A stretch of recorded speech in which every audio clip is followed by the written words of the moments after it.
If you've ever been part of a Minecraft server, you know they can get chaotic, but this is a story where chaos meets heroism, power meets hunger, and victory meets defeat. I'm splitting this up into a few chapters to make it easier to follow. We have a story for the ages here. This is how I went from true neutral to chaotic evil.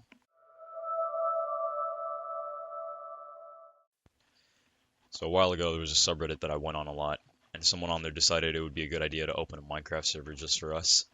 So we got it started, and there were literally no rules, no plugins. It was good old vanilla Minecraft. It didn't take long before the anarchy started. The point of the server was to have no rules and see how we would build an economy, or if we would just kill each other aimlessly.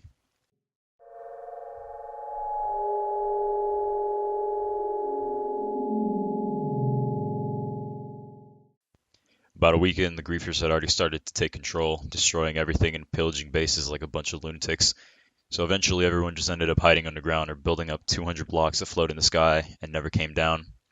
I decided to take things into my own hands and form a group of elite players that would just do our own thing.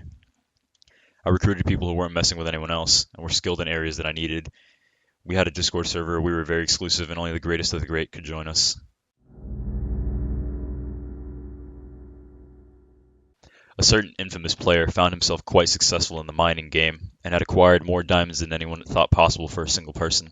He decided the best thing to do for him was to mine hundreds of obsidian and build a wall with a fort inside of it. They started calling him the Obsidian Man soon, and it wasn't long before he became the anime villain of the server. He started letting people live in his fort if they pledged their loyalty to him, and he started hunting other players with his minions, raiding people and destroying their bases.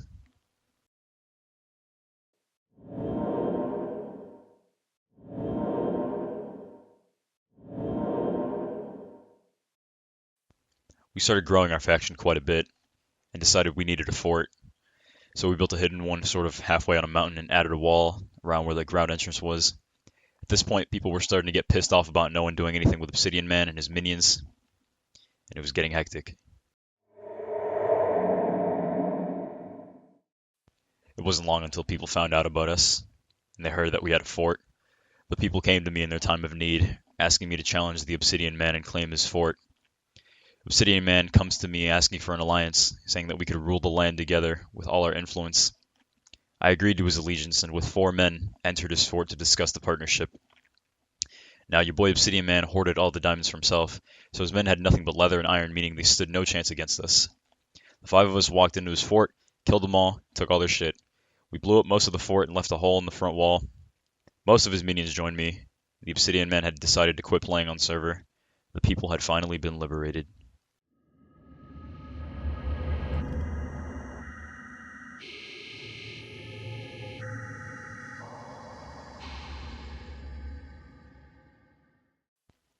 After the liberation of the people, they started calling us the Metal Clan.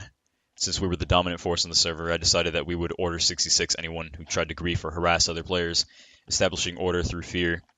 Soon everyone came back to the surface and started building again, and griefers were nowhere to be found.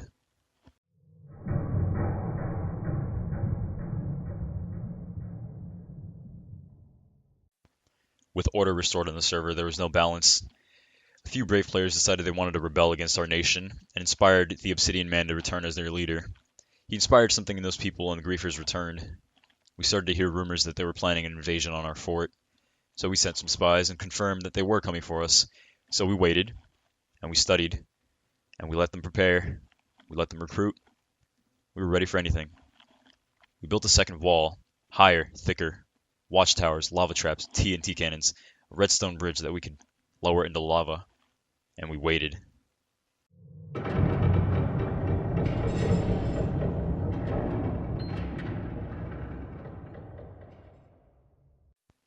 The day of the invasion came, and we placed our archers along the outer wall, and swordsmen ready on the inside. His minion hordes arrived and donned in their mighty leather and iron, ran up to the gate, trying to break down the obsidian walls with diamond pickaxes instead of building up and climbing them. We activated our lava traps. No one survived. They didn't even bring archers. Obsidian Man quit once again, and the Metal Clan had decided that action needed to be taken.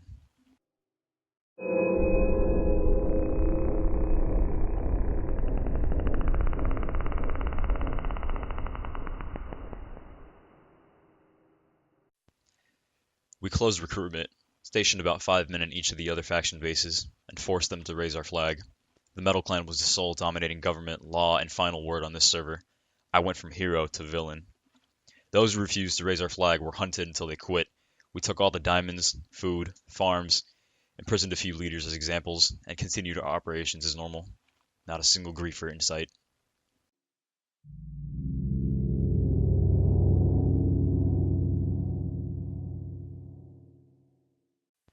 Players started to quit, since there was no way of progressing with us taking everything.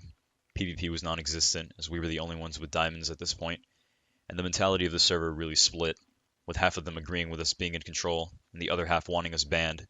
Mass reports flooded me and my council. The admins were sick of hearing it, and the scandal was just too much to handle.